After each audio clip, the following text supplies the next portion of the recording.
Wild Blue Yonder, the second of the 3 60th anniversary specials, released just the other day, meaning we are more than halfway done with the 14th Doctor's mini-series, if you want to call it that. With the mystery and excitement of this episode being so high, my anticipation for this couldn't have been greater. But was this as good as I expected, or was it a letdown? Well, let's get straight into the video and find out. Now, I really want to start with the positives first. Let's go with the first one. The humor is great. Now, we're going to start off by talking about the Mavity joke. I'm sorry if you didn't like this stuff. I thought it was great. I mean, it came up so many times, but I'm now slightly worried that it's going to be called Mavity in the future of the show forever. I don't know if that's going to be a great thing or a bad thing, but it was hilarious in this episode, and I just love seeing Donna call it Mavity while the Doctor was still calling it Gravity. It was so fun. Then also the fake death where he licked the weird space honey. That was one of the most comedic scenes I've seen in Doctor Who in a while, and it was just straight up funny. You normally don't see the Doctor doing stuff like that, but it almost felt so unlike the Doctor and Donna, but it was hilarious. Now, you can't forget the skateboard TARDIS. It literally had no purpose. The TARDIS barely even moved forward. He didn't keep doing it. It was just one sweep of the leg, but it was great nonetheless. Now, the second positive is like the mystery and the creepiness of the episode. For the first 15 to 20 minutes, it was very eerie and creepy, not seeing anyone there, but hearing the noises in the background, having just that robot that's moving very slowly. It very much reminded me of like how you felt when you first watched Silence in the Library Forest of the Dead, before you actually meet the Vashta Narada as well as River Song's group of archaeologists. Just, you're walking through this area that should be populated with people because of how big it is, and there's nothing. There's something about it that puts you off a little bit. I also really love the body horror effects in this. It just looked so good, and honestly, even some of the CGI parts with it, like, yes, they were wonky. Doctor Who has never had like flawless CGI, so it doesn't really bother me, and I think it was so fun to have it in there. Some of it was ridiculous, but I think that's what made it amazing. Like massive Donna just running down the bloody massive hallway. That is ridiculous, but it also feels so Doctor Who, and that was great. They also kind of used some of the body horror elements later on to have some great character moments and cause some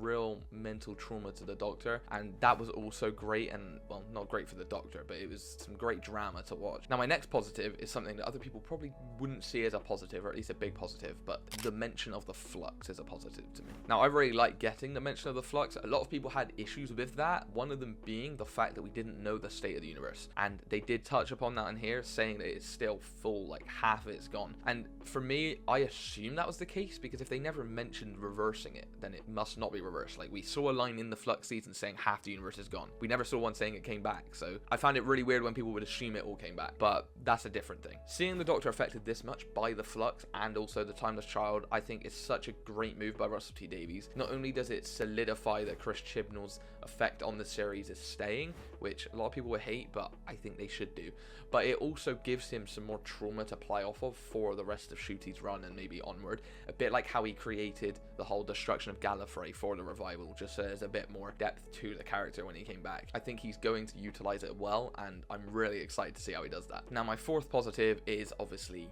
Wilf. Like, where else would it be in this video if it wasn't in the positives? He was only in it for a few minutes, and we found out that this is his last scene, but it was just so nice to see him in this episode. It would have been really odd bringing back Donna and her family without Wilf being there. Obviously, if he couldn't be there at all, then that's fair enough. He was like older. It's really upsetting knowing how he was unwell to film any more scenes, but at the same time, it's really understandable. And honestly, this one scene we get, his happiness and pure joy over seeing the Doctor, is so nice to watch, and I love this scene. It's so short, but if it wasn't there, I honestly think it would have been missed. Now we're going to talk about things that I don't necessarily love or hate. It's just things that were in there that I think I should discuss. Now, the first of these is the VFX. Now, I actually really enjoyed a lot of the CGI and VFX and didn't enjoy a lot of them. I know Doctor Who's never been flawless and perfect with the CGI. That's why it's not in the positive. That's why this isn't in the negative. I just really want to talk about it because some of the scenes on either end are worth talking about. Now, early on, you get a few bad green screen shots. And when I say bad, I don't mean terrible. It's like you can still feel immersed, but it's like you can tell something's off. But then also super early on, you get this really beautiful shot from the outside of the ship. It just looks amazing,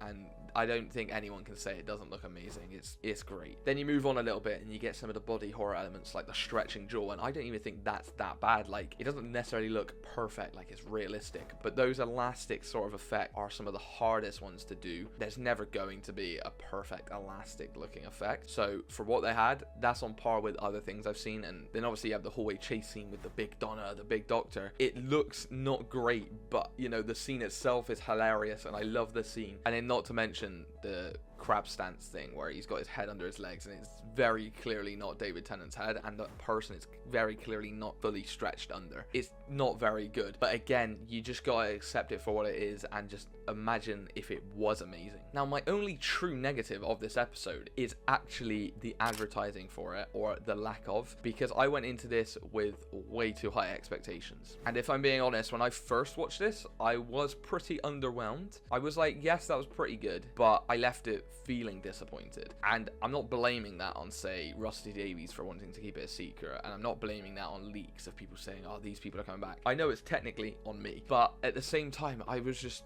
really thinking that because it's a 60th, there has to be some form of like celebration and having some of these old Doctors return. They're starting a new era of the show completely. Like the revival we knew, that's a separate thing. They're starting back at season 1 again. So for me, I thought they might actually show their faces like one last time, you know, and they didn't. And I also think this episode had the best chance to do that with the creatures who could literally mimic what you look like, but also see your memories. They could have saw the Doctor's memories, and instead of being David Tennant, it takes up the form of Peter Capaldi or Matt Smith, and it was such a great concept to do that with, and it didn't happen. I have since rewatched it, and this episode is brilliant without those expectations. It's not necessarily my favorite episode of all time, but I'm struggling to think of anything negative to actually say about it. But it's just a really solid Doctor Who story. It's one of those ones where like I feel like you could just watch it at any time and enjoy it every single time. Like I said, this episode is really phenomenal, and I just think it's one of those where it doesn't celebrate the 60th as much as you expect, and that may be why it ends up not being as well received, especially on launch. But I definitely think it's one of those episodes that within time, if people didn't like it the first time, I think they definitely will. It's going to be one that grows on people, and that I think gets a lot more love in the future. I'm still holding out hope though that we get some form of like character returns, at least for next episode.